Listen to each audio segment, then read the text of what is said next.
Good morning, children. Hello to all of you. आपका स्वागत है हमारा विद्यार्थी ट्यूटोरियल चैनल पर। और आज मैं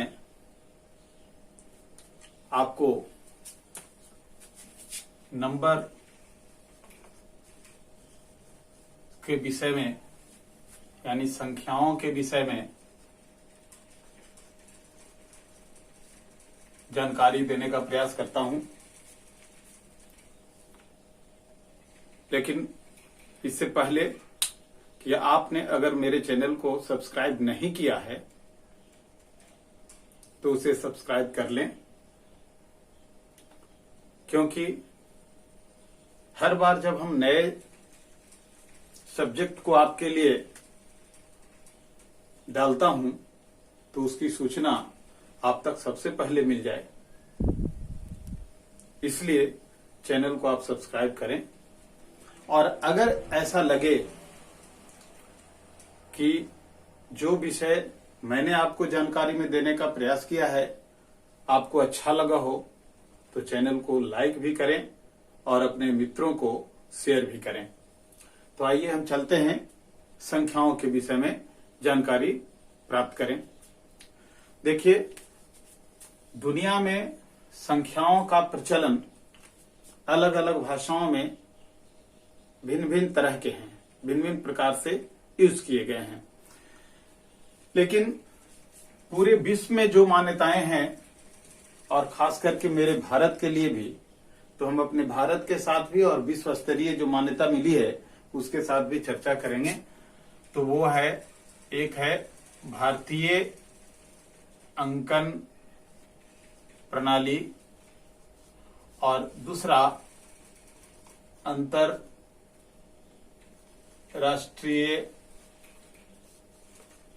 अंकन प्रणाली। तो ये दोनों सिस्टम करीब करीब समान है और दोनों सिस्टम को लिखने के लिए, दोनों सिस्टम में नंबर्स को बताने के लिए कुछ संकेत चिन्हों का प्रयोग किया गया है। वो संकेत चिन्ह है 0, 1, 2, 3, 4, 5, 6, 7, 8, 9। 9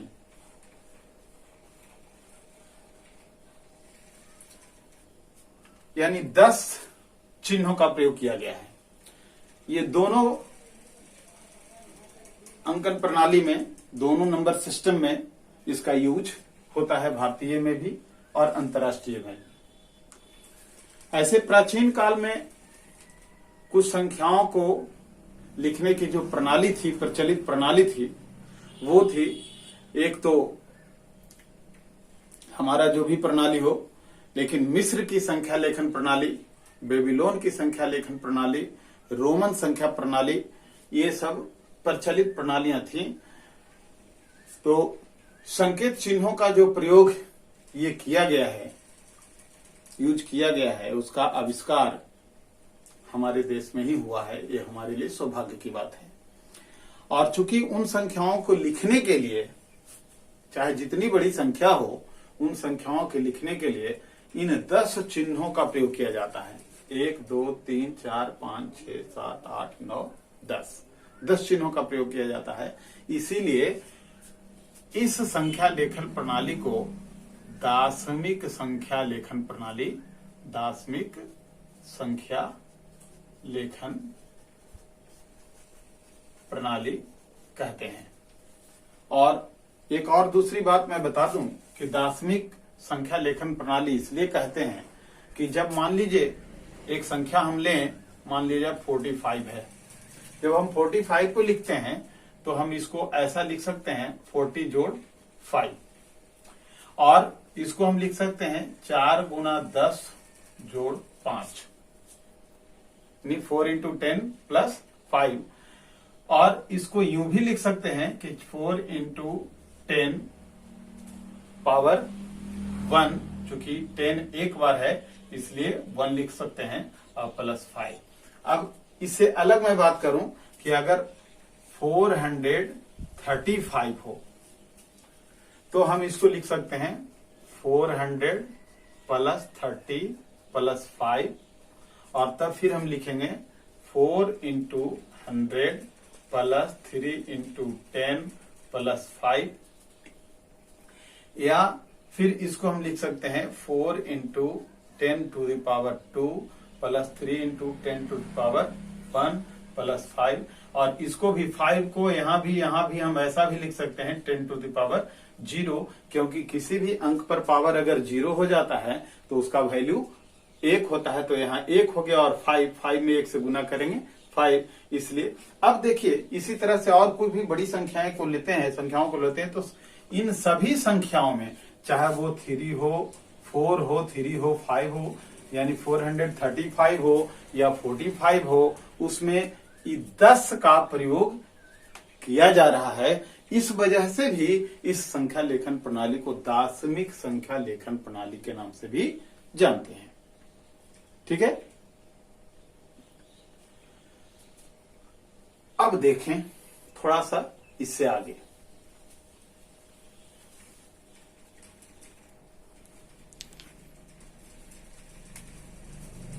अब आइए हम देखते हैं कि जो 10 संकेत चिन्हों का जो प्रयोग हम संख्याओं को लिखने में करते हैं तो इन चिन्हों का प्रयोग जब हम संख्याओं में करते हैं तो जो चिन्ह है बाद में ये संख्या भी बन सकते हैं। तो इन चिन्हों के 2 तरह के मान होते हैं। मान 2 प्रकार के होते हैं। एक मान होता है अंकीय मान और दूसरा होता है स्थानीय मान, जिसके बारे में हमने चर्चा एक और एपिसोड में एक और वीडियो में कर रखा है। आप उसे ढूंढेंगे और मिल सकेगा आपको। अंकीय मान मतलब फेस वैल्यू और स्थानीय मान मतलब प्लेस वैल्यू।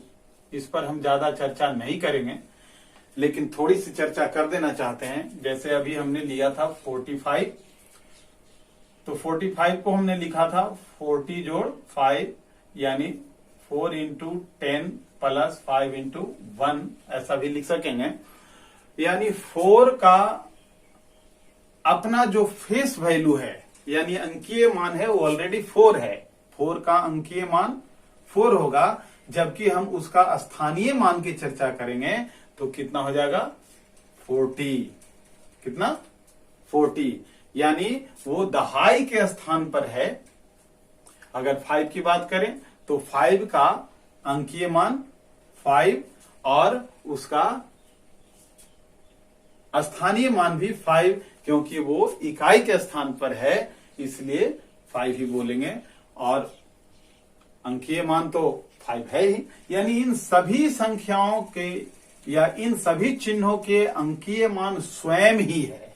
यानी 0 का अंकीय मान 0, 1 का अंकीय मान 1, 2 का अंकीय मान 2, इसी तरह से 9 का अंकीय मान 9। लेकिन संख्याओं में कहां पर स्थित है उसके आधार पर उसके स्थानीय मान लिखे जाते हैं। तो इसकी चर्चा हम नहीं करते हुए अब आगे चलते हैं कि हमारी संख्याएं जो हैं कितनी प्रकार की संख्याएं हैं। तो एक तो संख्या है जिसको हम लोग प्राकृतिक संख्या कहते हैं। प्राकृतिक संख्या यानी नेचुरल नंबर। नेचुरल नंबर अगर संख्याएं लिख दें तो यहां नेचुरल नंबर्स। तो नेचुरल नंबर आपको मैं बता दूं कि वो शुरू होता है 1 से, यानी 1 2 3 4 5 इस तरह से अनंत तक ये नेचुरल नंबर है। यानी गिनती की संख्याएं जो 1 से आरंभ हो उसको हम नेचुरल नंबर यानी प्राकृतिक संख्याएं कहते हैं। इसके बाद और चूंकि इसको n से हम रिप्रेजेंट करेंगे नेचुरल नंबर को n से। और अगला है पूर्ण संख्याएं। देखिए पूर्ण संख्याओं यानी होल नंबर, होल नंबर्स, और होल नंबर की शुरुआत कुछ और नहीं, ये जो नेचुरल नंबर है उसी में केवल हम जीरो को ऐड कर दें।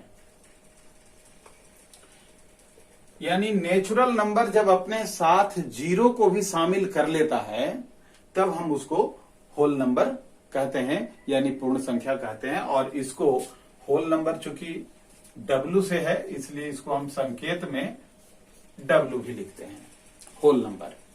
उसके बाद है पूर्णांक संख्याएं। एक संख्या ये भी है पूर्णांक संख्याएं। देखिए पूर्णांक संख्याएं नहीं, यानी इसको हम इंटीजर्स,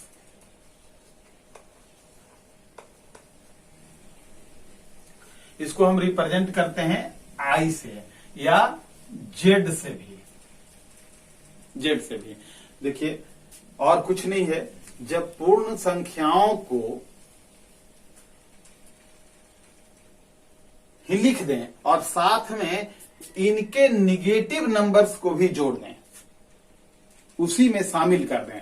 जैसे मान लें इधर कहां से आ रहा है ये पता नहीं, लेकिन -5, -4, -3, -2, -1, अब बाकी पूर्ण संख्या यानी होल नंबर को लिखें 0, 1, 2, 3, 4।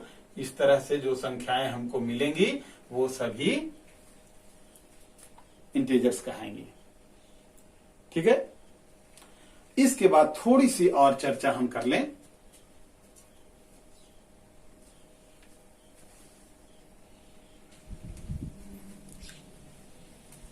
अब अगला जो नंबर हम जानने जा रहे हैं वो है रियल नंबर,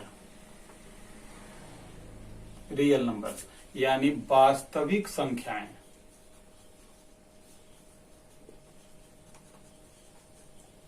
ये वास्तविक संख्याएं दो प्रकार के होते हैं। ये रियल नंबर में दो प्रकार के, एक हो गया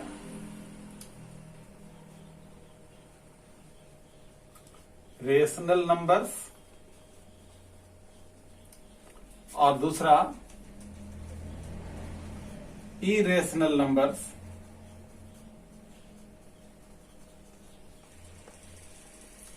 हिंदी में परिमेय संख्याएं और ये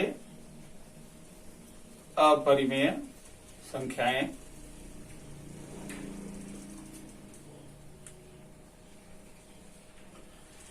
देखिए अभी तक जितना हम natural number, whole number, integers, ये सब के सब परिमेय संख्याएं हैं।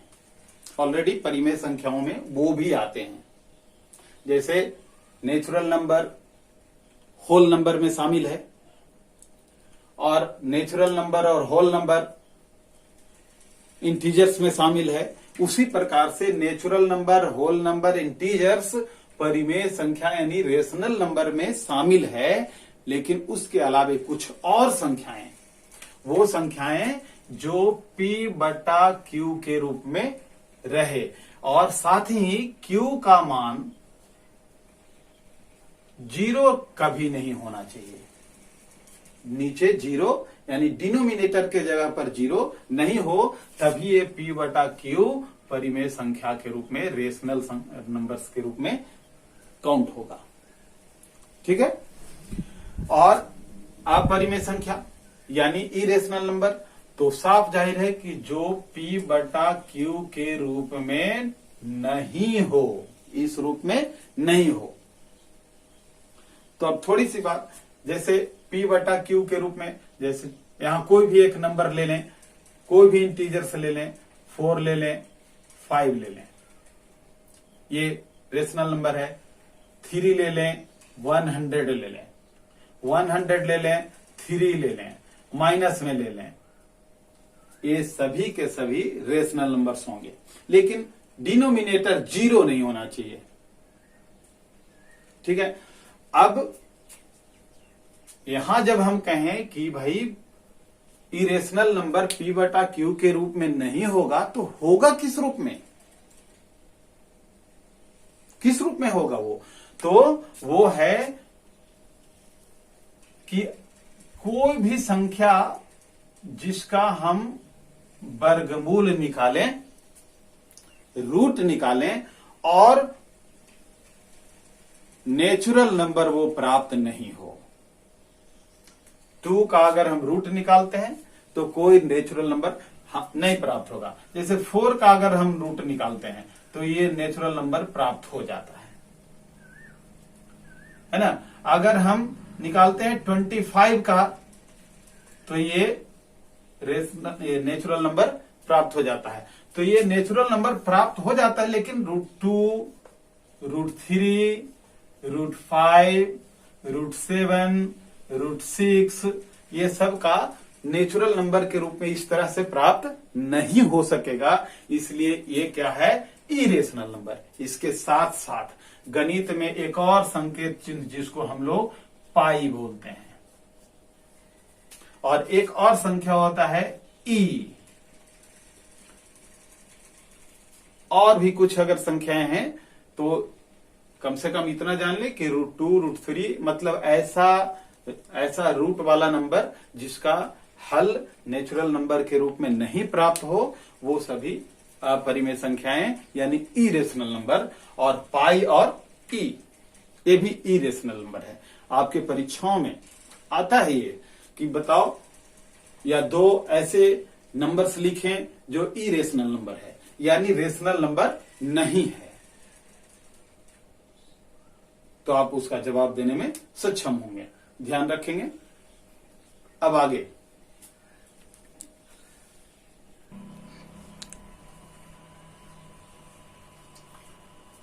तो आगे की संख्याओं में अब जिन संख्याओं को हमने अभी पढ़ लिया है, natural number, whole number, integers, उन्हीं संख्याओं के अब कुछ अन्य रूपों को पढ़ते हैं। वनली रूप वो प्रकार में नहीं शामिल है। तो यहां पर एक सम संख्या और विषम संख्या, जिसको इवन नंबर और ऑड नंबर। तो सम संख्या किसे कहते हैं? आसान है, बचपन से हम लोग सीखते आए हैं, लेकिन फिर भी उसको यहां पर रख देना है। तो वैसी संख्याएं जिसके इकाई स्थान पर 0, 2, 4, 6, 8 हो, इकाई स्थान पर 2, 0, 4, 6, 8 हो, वो सम संख्या यानी इवन नंबर कहे जाएंगे। ये इवन नंबर होगा। और जिसके इकाई स्थान पर 1, 3, 5, 7, 9 हो, वो होगा ऑड नंबर यानी विषम संख्या। दूसरे रूप में हम कह सकते हैं कि वैसी संख्याएं जिनमें अगर हम 2 से भाग दें, सिर्फ 2 से भाग दें और उसका रिमाइंडर आ जाए कितना? रिमाइंडर 0 आ जाए।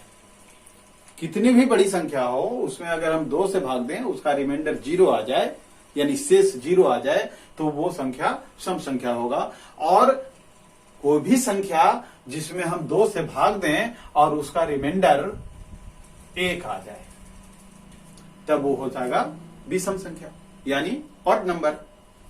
अब हमने कहा कि इकाई स्थान पर, यूनिट प्लेस पर, जैसे मान लीजिए अगर हम लिख दिया 48, तो इधर से यूनिट टेंस होता है। यूनिट पर कितना है?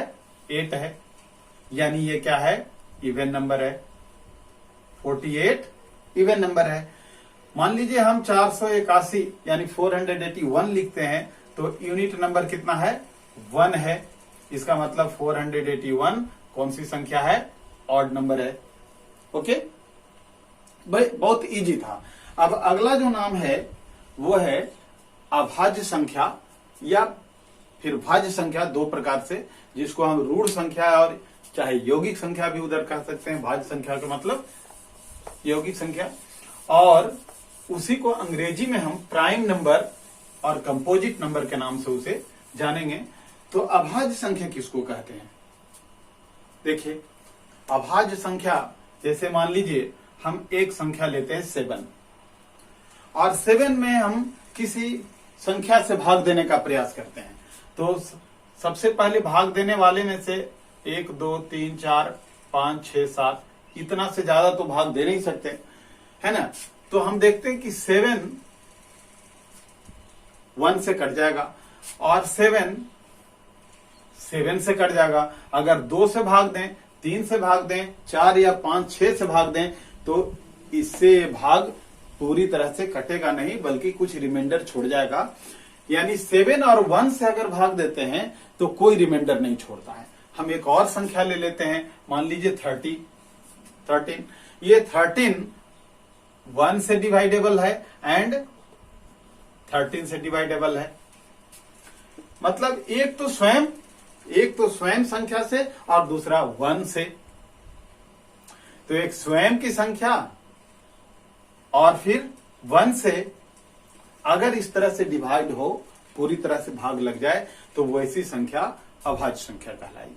कौन सी संख्या? ये प्राइम नंबर हो जाएगा, प्राइम नंबर। अब चर्चा कर लें, जैसे थोड़ी देर के लिए हम चर्चा कर लें 12 पर। तो 12 पर हम चर्चा करें कौन कौन से नंबर से डिविजिबल है। तो 1 से, 2 से, 3 से, 4 से, 6 से और 12 से। तो 1 के अलावे और 12 के अलावे और 1 के अलावे 2, 3, 4, 6 से भी डिविजिबल है। यानी स्वयं और एक के अलावे अन्य संख्याओं से भी डिविजिबल है, इसलिए हम इसको भाज्य संख्या कहेंगे, यानी यौगिक संख्या कहेंगे, यानी कंपोजिट नंबर कहेंगे। ठीक है। तो आप परिभाषा के रूप में लिख सकते हैं कि वैसी संख्याएं जो केवल स्वयं और 1 से डिविजिबल हो, यानी भाज्य हो, उसको हम अभाज्य संख्या या ऋण संख्या या प्राइम नंबर कहते हैं। और स्वयं और 1 के अलावे अन्य संख्याओं से भी डिविजिबल हो, भाज्य हो, तो उसको हम भाज्य संख्या, यौगिक नंबर या कंपोजिट नंबर कहते हैं। अब आते हैं जुड़वा अभाज्य संख्या किसे कहेंगे। जुड़वा या भाज्य संख्या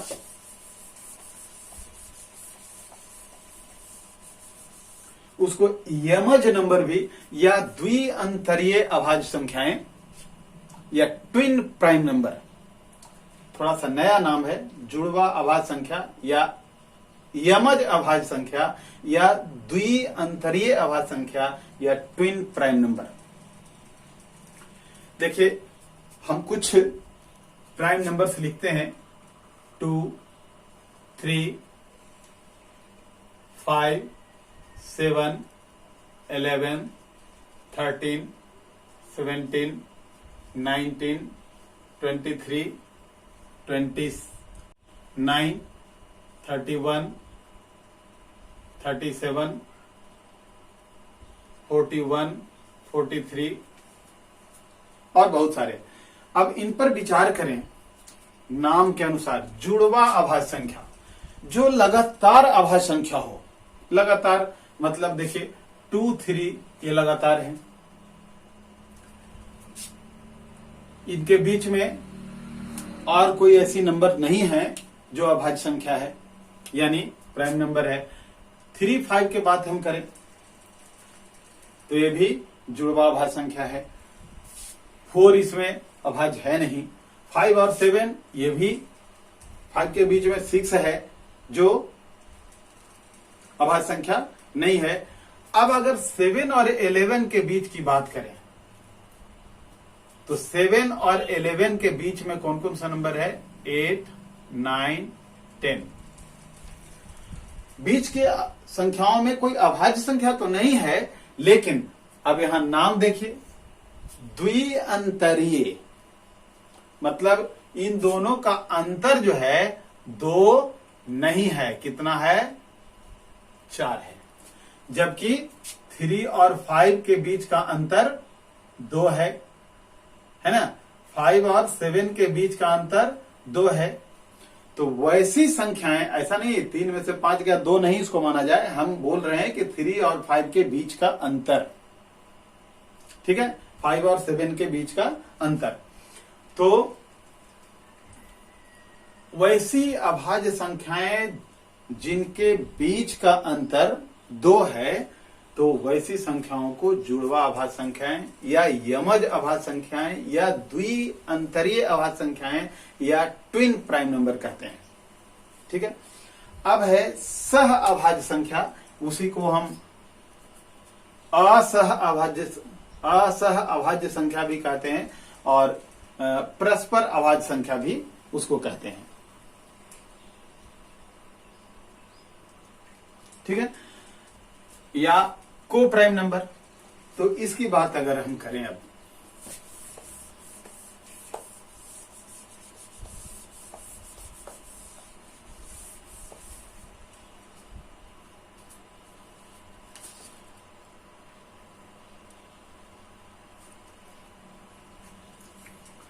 अब यहां पर देखें, अब ये जरूरी नहीं है कि वो अभाज्य संख्या है कि भाज्य संख्या है, यानी प्राइम नंबर है या कंपोजिट नंबर है। हमें सिर्फ चाहिए कि दो ऐसे नंबर्स हैं जिसका HCF अगर हम गेन करें, प्राप्त करें, तो HCF हमेशा 1 मिले। जैसे 7 और 5, इसका HCF हम निकालेंगे 1 मिलेगा, है ना। हम उसी तरह से 8 और 15, ये देखिए दोनों भाज्य है, ये दोनों अभाज्य था, ये दोनों प्राइम नंबर है और ये दोनों कंपोजिट नंबर है, लेकिन इन दोनों कंपोजिट नंबर का अगर HCF निकालेंगे तो 1 प्राप्त होगा। तो इसलिए 7 और 5, 8 और 15, इसी तरह से और भी कुछ नंबर जैसे 16 और 25 दोनों भाज्य है, लेकिन इसका HCF कितना आएगा? 1। तो वैसी दो संख्याएं जिनका HCF 1 आता हो वो को प्राइम नंबर या परस्पर अभाज्य संख्या या सह अभाज्य संख्या कहलाती है। ठीक है, ओके। अगला एक हमने लिखा है, इससे शायद आप भी चिर परिचित होंगे, त्रिकोणीय संख्याएं। त्रिकोणीय संख्याएं क्या है? तो वैसी संख्याओं का समूह जिसको अगर हम एक समबाहु त्रिभुज के रूप में सजा सकें, समबाहु त्रिभुज के रूप में सजा सकें। मान लीजिए एक गोली यहां हो, दूसरी गोली यहां हो, तीसरी गोली यहां हो। अब इस पर हम एक गोली यहां और एक गोली यहां और एक गोली यहां, तो आप देख रहे हैं कि ये त्रिभुज के जैसा आकृति प्रदान कर रहा है। तो ऐसे नंबर्स यानी 1 2 3 4 5 6 कितने नंबर्स गोली हैं? तो 6 है। तो 6 जो है त्रिकोणीय नंबर कहा जाएगा। अगर इनको मिटा दें तब कौन सा नंबर बच रहा है? 3, है ना। तो 6 और 3 अगर देखिए, अब हम बढ़ाते हैं 1,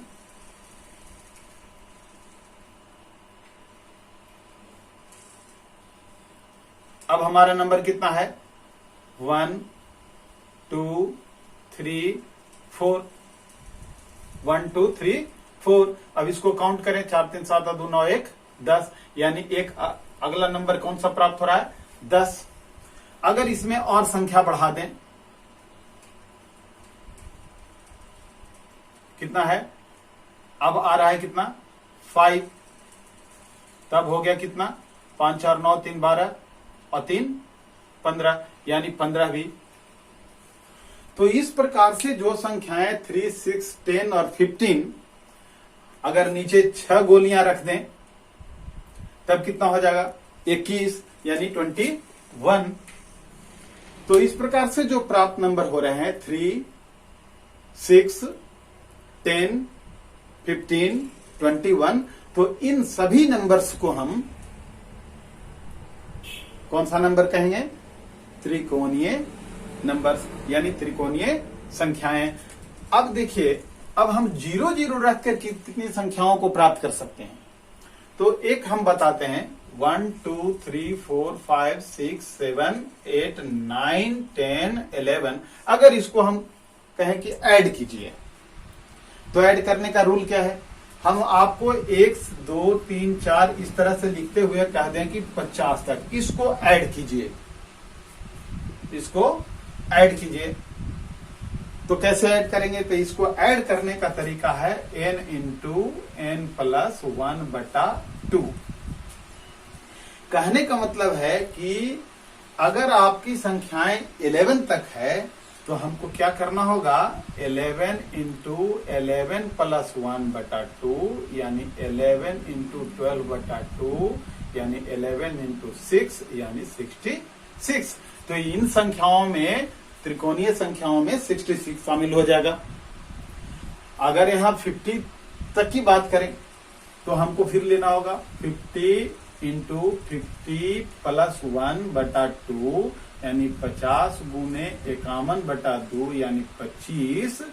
तो हो जाएगा ये 1275।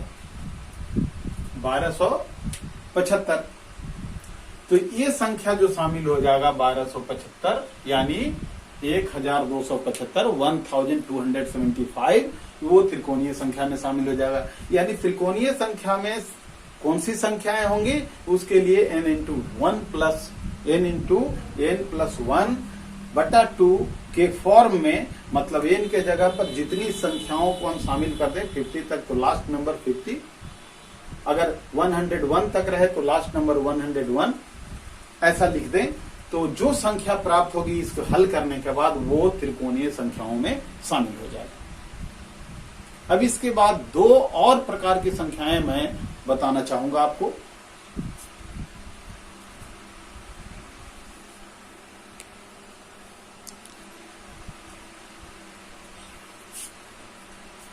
अगली दो प्रकार की जो संख्या है वो है, एक तो रामानुजन संख्या, बहुत चिर परिचित नंबर है। रामानुजन संख्या कौन सा है? तो पहली रामानुजन संख्या है 1729, 1729। अब 1729 को यानी 1729 को रामानुजन संख्या क्यों कहते हैं? तो रामानुजन संख्या का एक परिभाषा है कि वैसी संख्या जिसको दो संख्याओं के घनों के योग के रूप में, दो संख्याओं के घनों के योग के रूप में, एक तरीका तो ये है और एक दूसरा तरीका भी, दो तरीके से लिखा जाए। दूसरा तरीका, उसको भी दो संख्याओं के घनों के योग के रूप में दो तरीके से उसको लिखा जाए। एक ही नंबर को यूं भी लिखा जाए और यूं भी लिखा जाए। तो वैसी संख्या जिसको दो संख्याओं के घनों के योग के रूप में दो तरीके से लिखा जाए, एक तरीका से और दूसरे तरीका से। अब देखिए कौन सा? एक का क्यू कर दें और 12 का क्यू कर दें, और उसी तरह से 10 का क्यू कर दें और 9 का क्यू कर दें। अब करके देखिए, एक का क्यू करेंगे 1 गुना 1 गुना 1 जोड़ 12 गुना 12 गुना 12, और 10 का क्यू करेंगे तो 10 गुना 10 गुना 10 जोड़ 9 गुना 9 गुना 9। ये हो गया 1, और 144 में फिर 12 से गुना कर दें,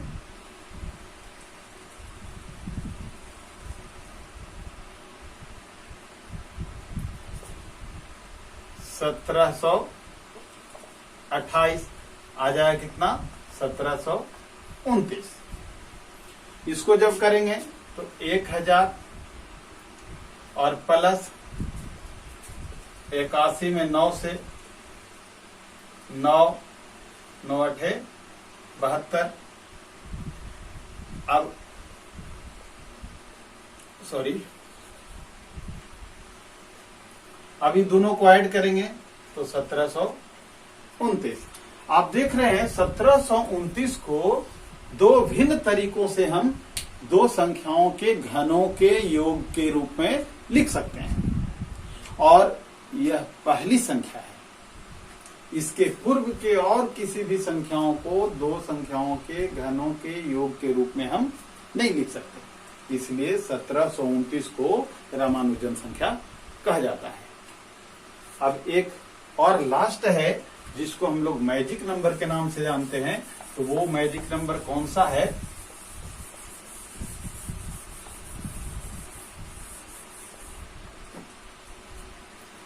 तो मैं बता दूं, वो मैजिक नंबर है 6174। मैजिक नंबर है 6174। अब 6174 को मैजिक नंबर क्यों कहा जाता है, इस पर हम चर्चा करें। तो देखिए, मैजिक नंबर उसी को कहते हैं, तो हम कोई भी 4 अंक का एक नंबर ले लें, कोई भी 4 अंक का, लेकिन नंबर्स भिन्न होने चाहिए। जैसे मान लीजिए हम ले लेते हैं 1 2 3 4, कहने का मतलब 1234।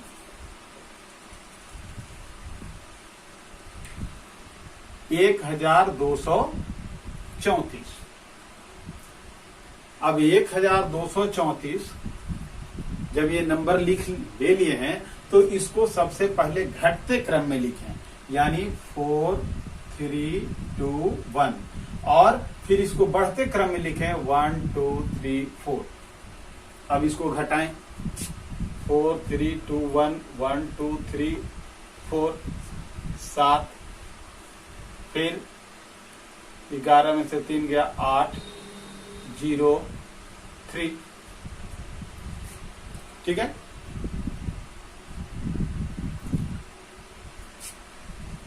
सात 4 11, 8 3 11, 1 12 3। ठीक है, कितना आया? 3087। अब इस संख्या को पुनः बढ़ते और घटते क्रम में लिखें, तो पहले हम घटते क्रम में लिखते हैं 8 7 3 0। अब इसको 0 3 7 8। अब देखिए 8 7 3 0 0 3 7 8, घटाइए 2 12, 7 5 12, ये बचा 6 3 और बचा 8। कितना आया? 83 52।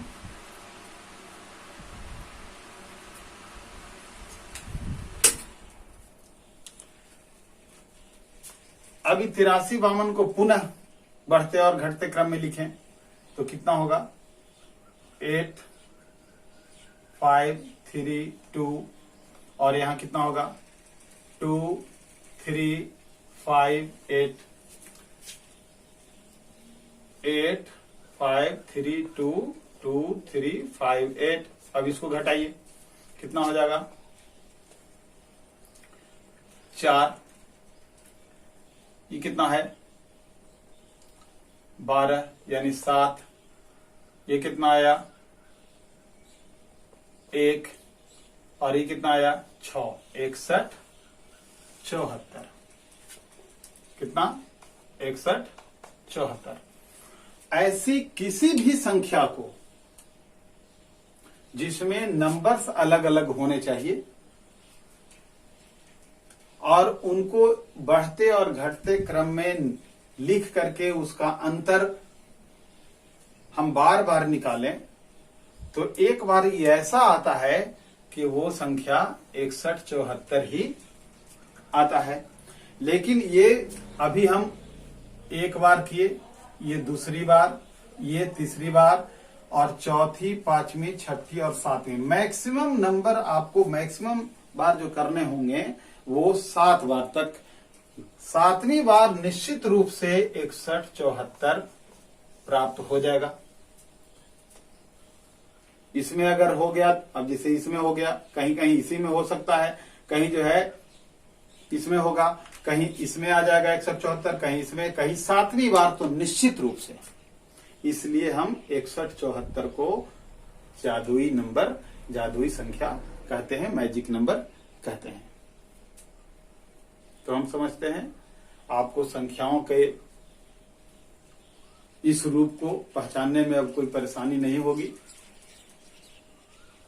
धन्यवाद।